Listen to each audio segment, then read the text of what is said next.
తెలంగాణ రాష్ట్రంలో phone tapping వ్యవహారంలో జోరందుకున్నట్టు తెలుస్తుంది. ఇక రానున్న రోజులలో అరెస్టులు కూడా జరిగే అవకాశం కనిపిస్తుంది. ఇటు సిట్ అధికారులు కూడా రానున్న రోజులలో సమాచారం అయితే అందజేస్తున్నట్టు అరెస్టులు జరుగుతాయి, అధికారులైనా ఉండొచ్చు, నాయకులైనా ఉండొచ్చు అని తెలియజేస్తున్నట్లు కీలకంగా అనిపిస్తుంది.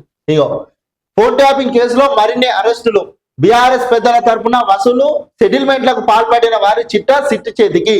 అయితే ఫోన్ ట్యాపింగ్ వ్యవహారంలో సెటిల్మెంట్లకు డబ్బులు వసూళ్లకు పాల్పడిన వారి చిట్టా మొత్తము సిట్ అధికారుల చేతికి అయితే అందిందట. నాకు తెలిసి ఈ అరెస్టులు కూడా జరిగే ఛాన్స్ కనిపిస్తుంది. వీరిలో సంతోష్ రావు పేరు త్వరలోనే అరెస్టులు ఉంటాయంటున్న అధికారులు. సంతోష్ రావు పేరు ముఖ్యంగా వినబడుతుందట. ఇందులో వసూళ్లకు పాల్పడిందట సంతోష్ రావు పేరు వినబడుతుందట. పక్క ఆధారాలు, టెక్నికల్ ఎవిడెన్స్ తో ఫైనల్ ఛార్జ్ షీట్. పక్క ఆధారాలు, టెక్నికల్ ఎవిడెన్స్ తోనే ఫైనల్ ఛార్జ్ షీట్ అయితే వేయడానికి అధికారులు రెడీగా ఉన్నారట. మొత్తం మీద కేసుకు బలం కూర్చేలా 2000కు పైగా సాంకేతిక ఆధారాలు, దాదాపు 300 మందికి పైగా సాక్షుల వాగ్మూలాలు, కీలకంగా మారిన 600 మంది 18 ఫోన్ నంబర్లు, అక్రమార్కులకు తప్పించుకోకుండా పకడ్బందీగా వ్యూహంతో ముందుకు. బుధవారం న్యాయ నిపుణులతో సిట్ అధికారుల భేటీ. ఇక ఏదేమైనప్పటికీ అక్రమార్కులు ఎవ్వరు తప్పించుకోకుండా పకడ్బందీగానైతే సిట్ అధికారులు అయితే వేగవంతంగా ప్రక్రియ కొనసాగిస్తున్నారు. నాకు తెలిసి అరెస్టుల వ్యూహం కూడా కొనసాగుతుంది.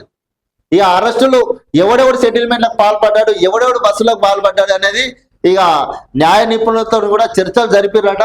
మొత్తం మీదనైతే ఈ అరెస్టులు కూడా సాగుతాయట. ఫోన్ ట్యాపింగ్ కేసులో త్వరలో మరిన్ని అరెస్టులు ఉండే అవకాశం కనిపిస్తుంది. గత ప్రభుత్వ హయాంలో ఫోన్ ట్యాపింగ్ కు పాల్పడిన బీఆర్ఎస్ పెద్దల తరపున బస్సులు, సెటిల్మెంట్లకు పాల్పడిన పలువురు వ్యక్తులను అరెస్టు చేయనున్నట్లు విశ్వనీయ వర్గాల ద్వారా తెలిసింది. అయితే ముఖ్యంగా ఫోన్ ట్యాపింగ్ వ్యవహారంలో ఎవరెవరు అడ్డు పెట్టుకొని ఫోన్ ట్యాపింగ్ వ్యవహారంలో బస్సులకు పాల్పడి సెటిల్మెంట్లకు పాల్పడ్డారో వాళ్ళని అయితే పక్కా అరెస్ట్ చేస్తారట. ఈ అరెస్టుల పర్వం అయితే సాగుతున్నట్టు తెలుస్తుంది. వీరిలో కేసీఆర్ సన్నిహితుడైన సంతోష్ రావు పేరు కూడా ప్రధానంగా వినిపిస్తుంది.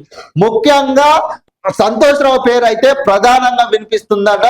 ఏదేమైనప్పటికీ ఇక నాకు తెలిసి ఈ వారం రోజులలో అయినా సరే ఎప్పుడో ఒకసారి మొత్తం మీదనైతే సెటిల్మెంట్లకు పాల్పడి బస్సులకు పాల్పడిన వాళ్ళు అరెస్టు తప్పదంటూ పోలీసులు ఇంటిస్తున్నట్టయితే తెలుస్తుంది.